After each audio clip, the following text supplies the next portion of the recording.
Salve povo, aqui é o Zelota com mais um especial e no vídeo de hoje nós vamos conhecer a história dos gregos báctrios, esse reino formado pelos gregos que vieram lá do Império Seleucida, se tornaram independentes e reinaram esse território na Ásia Central e também chegaram na Índia. Tiveram relações comerciais com os chineses e relações nada amistosas com outros povos, inclusive os espartas e os nômades. Mas antes de eu contar essa história para vocês, eu peço a todos que dêem um capote no like e compartilhem com os amigos, que ajude mais o canal a crescer e valorizem o meu trabalho. Vocês que são novos aqui, sejam muito bem-vindos. Eu trago muito conteúdo de antiguidade, tem várias sagas e mini sagas com povos do Ocidente, Oriente, África e Ásia. É só dar uma conferida lá na videoteca do Zelota. Me sigam no Instagram, @ozelota, para vocês ficarem sabendo das novidades do canal quando os vídeos são postados. E também tem as enquetes para escolher esses especiais aqui. Também tem o Curta com o Zelota, que é um conteúdo extra, 2 vídeos e exclusivo da nossa área de membros, que é o Acampamento Zelota, que vocês podem fazer parte só clicando no botão que tem aí embaixo, seja membro, ou no link que está na descrição. Vídeos todas as quartas às 20 horas com os especiais e nos sábados às 17 horas com a saga bizantina. Sempre com metodologia nada ortodoxa, com muitas imagens, muito conteúdo, sem enrolação. Vamos direto para a história dos gregos báctrios. Bom pessoal, o reino que é chamado de grego báctrio ou reino grego bactriano unido ficava na região da Báctria, que era no lado mais oriental do mundo helenístico. Bom, esse território chamado de Báctria era chamado assim pelos gregos, mas anteriormente à ocupação grega era chamado de Oxo ou Oxo pelos persas. Então esse território tem esses dois nomes, mas para quem já acompanha a saga bizantina, já ouviu várias vezes falar sobre essa região da Báctria, está mais acostumado com essa forma que os gregos chamavam, até porque ela fazia parte do Império Seleucida. Então, seguindo aqui. Bom, então esse território que era localizado na Ásia Central e no subcontinente indiano. O território deste reino báctrio cobria boa parte do Afeganistão, Uzbequistão, Tajiquistão, Turcomenistão. E no auge chegou até a ficar em partes ali também do Irã e da Índia. Bom, o reino tinha duas capitais, que eram as cidades de Alexandria Oxiana, que obviamente foi fundada por Alexandre, né? Tem várias cidades com o nome de Alexandria que foram fundadas por ele. E a cidade de Bactrio, né? Ambas as cidades ficam onde hoje é o Afeganistão. Bom, a língua oficial deste reino era o grego, mas também eram falados o bactriano, que era uma língua local desse reino que antes era uma satrapia, e também outras línguas como o aramaico, o parta e também a língua sogdiana, que é uma língua iraniana, que é dessa região de Sogdiana. Bom, e a religião deles, né, além da religião grega, né, do helenismo, nós tínhamos também o zoroastrismo, o budismo e o hinduísmo. Bom, com relação à fundação. Bom, a Bactria, como eu já mencionei antes, era uma satrapia do Império Seleucida e era governada pelo sátrapa Diódoto. E o Império Seleucida nessa época era reinado por Antíoco II. Bom, a satrapia se separou do Império Seleucida, se tornando independente, mas não se sabe a precisão do ano. Bom, as fontes trabalham com 2 anos, que é o ano de 255 a.C. e o ano de 246 a.C. Bom, se a independência ocorreu em 255 a.C., foi já no início do reinado do Antíoco II. E o que demonstraria que o Diódoto ele tinha já uma certa influência forte na Báctria, pois poucas moedas do Antíoco II foram cunhadas na Báctria. Já na outra situação, caso tenha sido no ano de 246 a.C., aí foi durante as guerras sírias, né? Na verdade, mais precisamente na Terceira Guerra Síria, e foi aquelas disputas que aconteceram entre o Império Seleucida e o Reino Ptolemaico. e foi quando o Império Seleucida começou a desmoronar. E aí outros sátrapas, no caso, eles seguiram o mesmo exemplo do Diódoto I, que é fundador do reino grego-bactriano, e começaram a também se tornar ali independentes. Bom, esse novo reino, ele era altamente urbanizado e era um dos mais ricos do Oriente em termos de terras férteis. Então era um território extremamente valioso para o Império Seleucida, e com essa independência o Império Seleucida se tornou obviamente mais enfraquecido. Bom, os gregos que organizaram essa revolta, obviamente ficaram bastante poderosos, estendendo o seu poder a territórios que ficavam na região ariana e também na Índia. Bom, no ano de 247 a.C., o reino ptolemaico, que era o reino grego no Egito, né, que começou com o Ptolemeu, tem toda a história deles aqui no canal, ele capturou a capital seleucida de Antioquia de Orontes, que hoje fica na Turquia. Existem duas Antioquias, uma na Turquia e outra na Síria. Bom, aí nesse vácuo de poder, o sátrapa da Pártia, que também era uma satrapia do Império Seleucida, ela se torna também independente. E o sátrapa da Pártia era o Andrágora. Ele tomou a Pártia, né, e torna ela esse reino independente. E aí, 10 anos depois que ele torna a Pártia independente, ele sofre um golpe, ele é derrotado pelo Arsaces I, que vai fundar o Império Parta, né, que também é conhecido como o Império Arsácida, por ter sido a dinastia Arsácida que governou aí esse império, e que viria a cair só nas mãos de uma outra dinastia que fazia parte deste reino, na verdade deste Império Parta, que eram os Sassânidas, que vão dar origem a um outro império que a gente também já viu aqui no canal. Bom, com o surgimento do Império Parta, a Bactria ela teve as suas ligações ali com o mundo grego cortadas. Bom, a verdade é que não existia uma relação muito amistosa entre o Diódoto I e o Arsaces I. Bom, o comércio terrestre ele vai continuar acontecendo, mas aí tem que pagar uma taxa. Bom, não era uma taxa muito alta, mas enfim, tem que pagar essa taxa. Então eles, os gregos bactrios, eles começam a investir mais no comércio marítimo. E aí eles vão desenvolver bastante esse comércio com o Egito Ptolemaico. Bom, então quando o Diódoto I faleceu, ele vai ser sucedido pelo filho dele, que era o Diódoto II. E aí as relações entre o reino grego báctrio e a Pártia vão melhorar, vão ficar mais amistosas.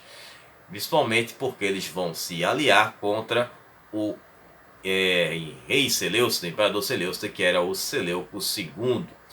Bom, segundo o historiador Justino, que era um historiador romano que relata essas histórias do reino grego-báctrio, o que me surpreende, né, já que um povo grego não registrar sua própria história. Bom, interessante isso, né? Se espantar. E ele faz esses registros, tanto que a gente vê essa imprecisão com relação à data da fundação do reino, entre outras que vamos ver mais na frente nessa história.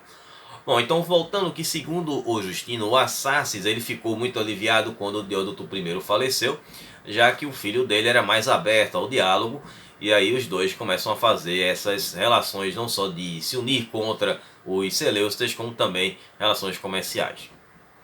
Bom, e aí tivemos a queda da dinastia do Diódoto. Tivemos o novo rei, que seria agora o Eutidemo I. Ele era um grego da Magnésia e era um sátrapa de Sogdiana, que era uma outra sátrapa ali do Império Seleucida. E aí ele derrubou o Diódoto II e fundou a nova dinastia, que era a dinastia Eutidemida. Isso foi no ano de 255 a.C. Foi quando aconteceu a primeira expansão do reino grego-báctrio, que além de contar com a região da Sogdiana, ia até a cidade de Alexandria Escate, outra cidade também fundada por Alexandre o Grande. e a cidade fica hoje no Tajiquistão. Bom, o Eutidemo ele acabou sendo atacado no seu reinado pelo Antíoco III, né, conhecido também como Antíoco Grande, que era o rei Seleucida no ano de 210 a.C. E aí o rei Báctrio ele pegou a sua cavalaria, que contava com 10.000 homens, e foi com tudo para cima dos Seleucidas em uma batalha que aconteceu no rio Hari, que fica lá no Afeganistão. Só que aí essa batalha, bom, ele não se deu bem e teve que recuar. E aí ele vai até a cidade de Báctrio, que era uma cidade fortificada. E aí o Antíoco III fez um cerco nessa cidade e esse cerco durou 3 anos. E aí depois de um tempo, o Antíoco, 3 anos ali de cerco, acabou desistindo e acabou tendo que reconhecer o Eutidemo como rei.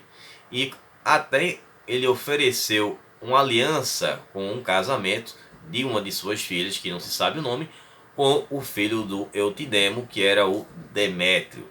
Bom, existe uma outra versão que diz que o Eutidemo ele resolveu negociar a paz com o Antíoco III, alegando que ele havia derrubado o rebelde original, que no caso foi o Diódoto, e que ele estava protegendo a Ásia Central de invasões de povos nômades que eram muito frequentes, e que isso deixou o Antíoco sem muita opção, a não ser aceitar, até porque essas invasões seriam terríveis para os dois reinos, né, já que esses nômades iriam barbarizá-los.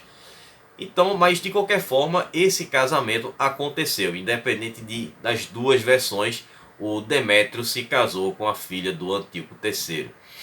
Bom, então após a partida do exército Seleucida do reino bactriano, eles vão se expandir, né? Os bactrianos vão se expandir novamente e vão até o oeste do Irã, na fronteira com a Pártia, porque existiam outras satápias ali que haviam sido derrotadas, né, pelos Seleucidas, que eram as satápias de Tabaristão, que fica hoje no Irã, e de Coração, assim mesmo se chama Coração, às vezes também conhecido como Grande Coração, e era uma antiga região persa, né, que eles haviam sido derrotados pelo Antíoco III, mas não sabe porque ele não assumiu aquilo ali, e os Báctrios acabaram ficando com aqueles territórios e anexaram. Talvez tenha feito parte ali dessa aliança.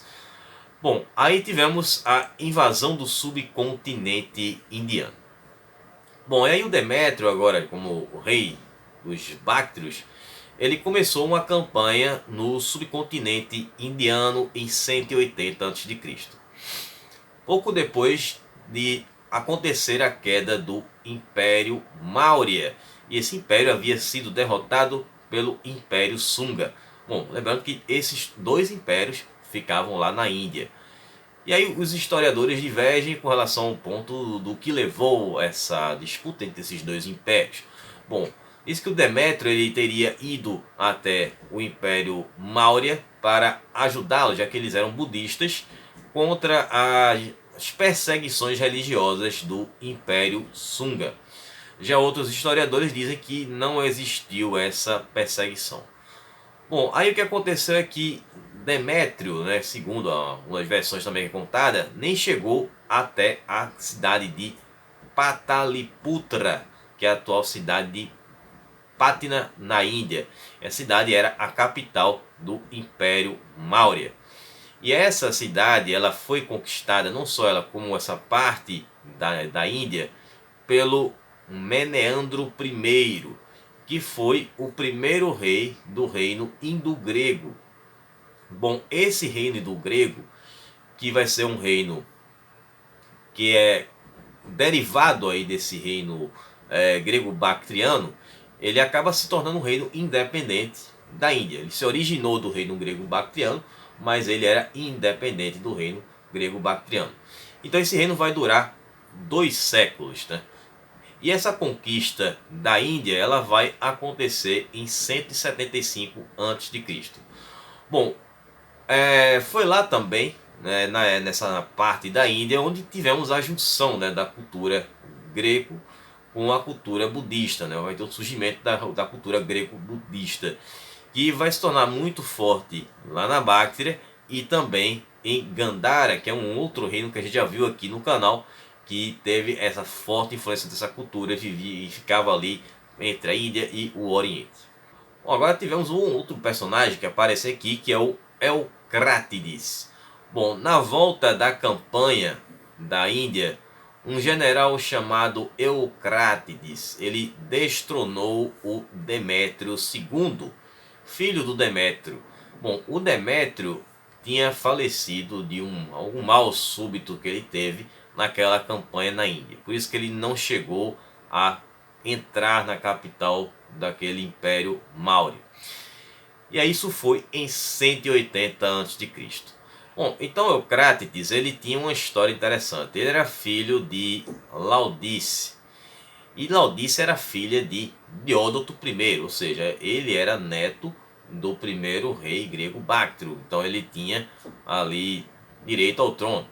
Então foi o que ele fez, foi restaurar a primeira dinastia Báctria em 170 a.C. E aí o Demétrio II, que havia sido destronado, ele retornou da Índia com reforços, trazendo 60 mil homens para recuperar o trono. Mas ele foi derrotado nessa batalha e possivelmente também perdeu a vida. E aí o Eucrátides, ele fez uma campanha para conquistar a parte da Báctria que ficava na Índia, que era governada pelo Meneandro I, para vocês verem que eram independentes esses dois reinos aí. Mas ele acabou sendo derrotado pelo Meneandro I. Então ele vai retornar para a Báctria. E aí quando ele está voltando para a Báctria, ele acaba sendo enviado para o mundo além-vida por um dos seus filhos.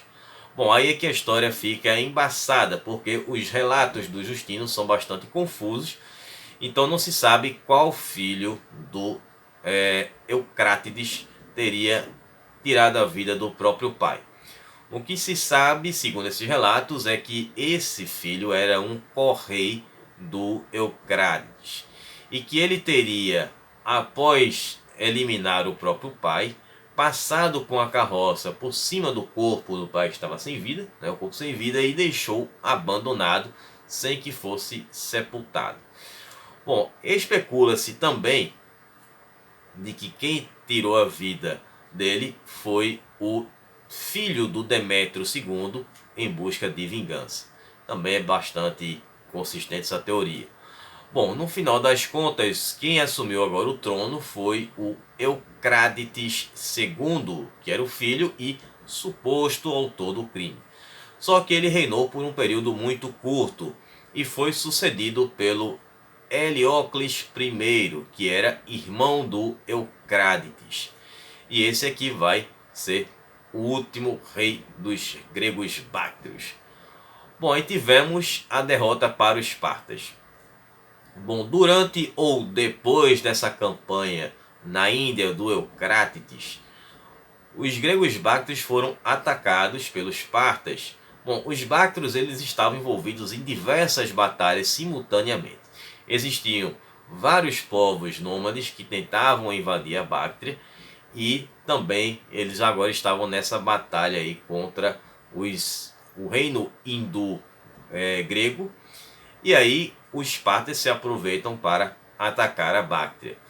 Bom, e aí o rei parta era o Mitrídates I.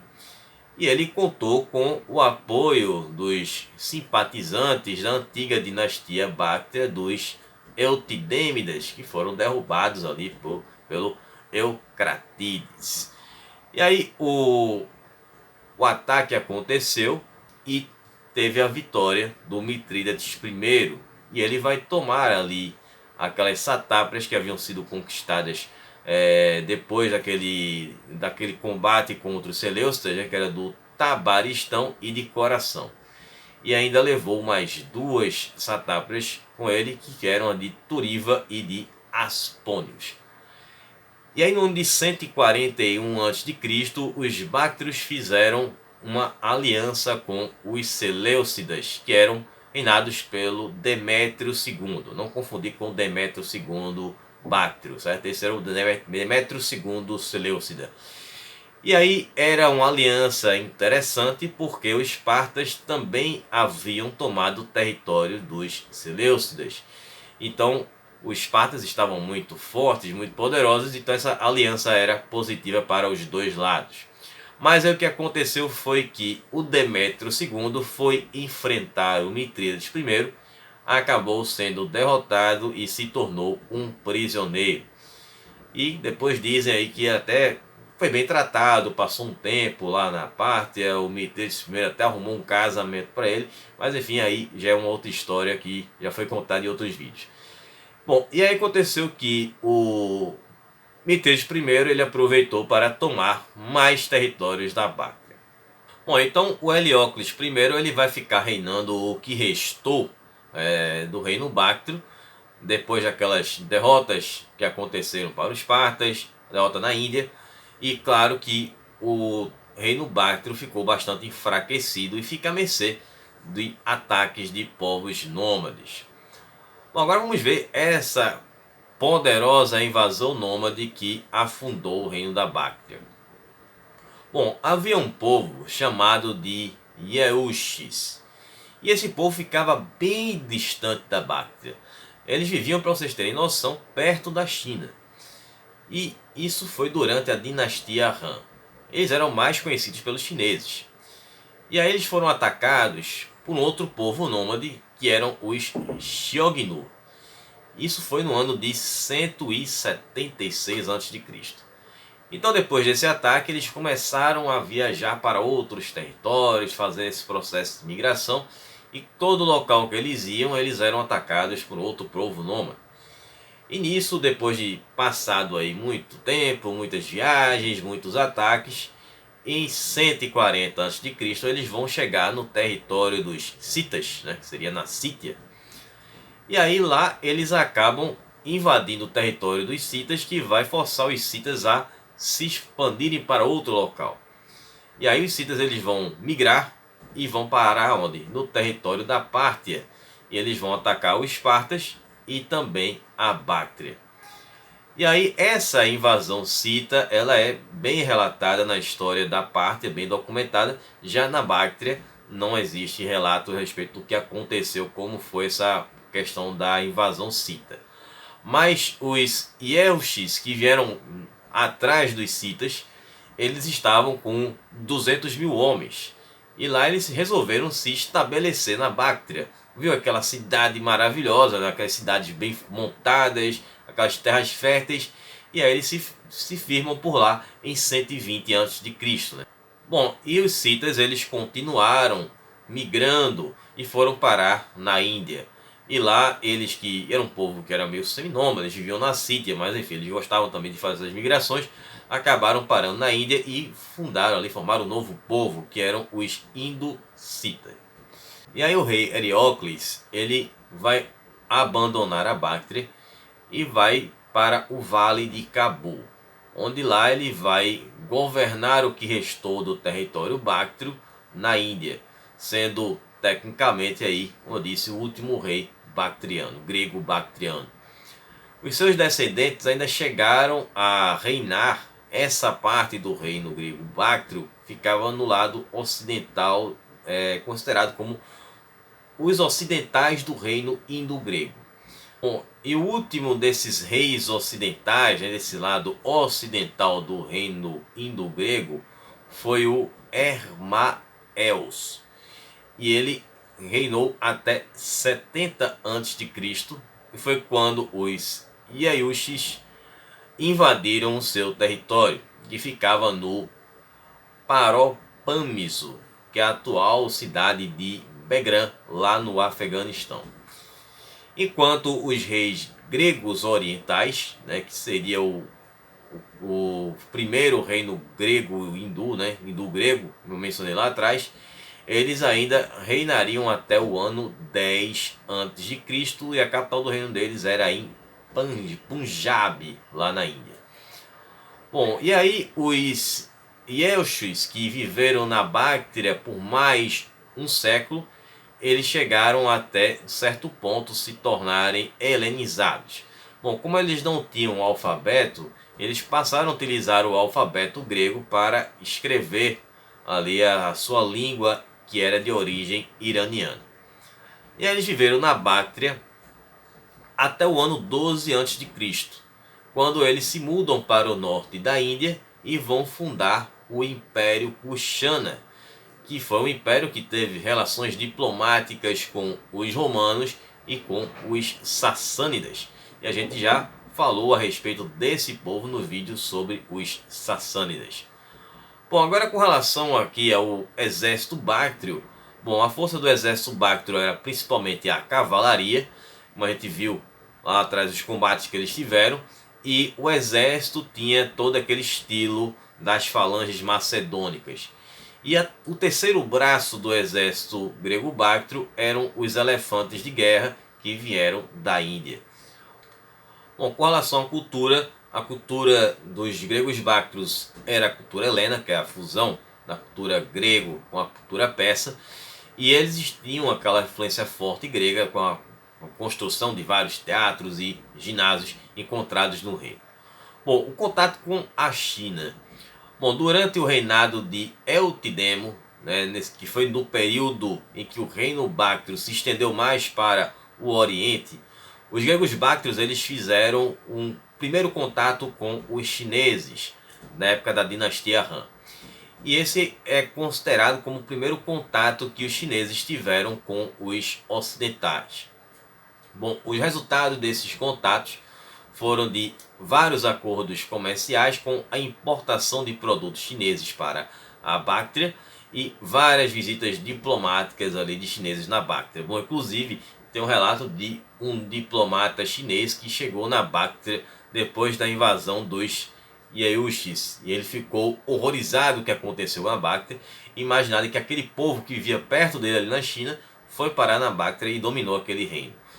Bom, com relação à Índia, bom, o período de expansão dos gregos báctrios na Índia e aquela formação do reino indo-grego foi lá onde eles receberam a influência da cultura indiana.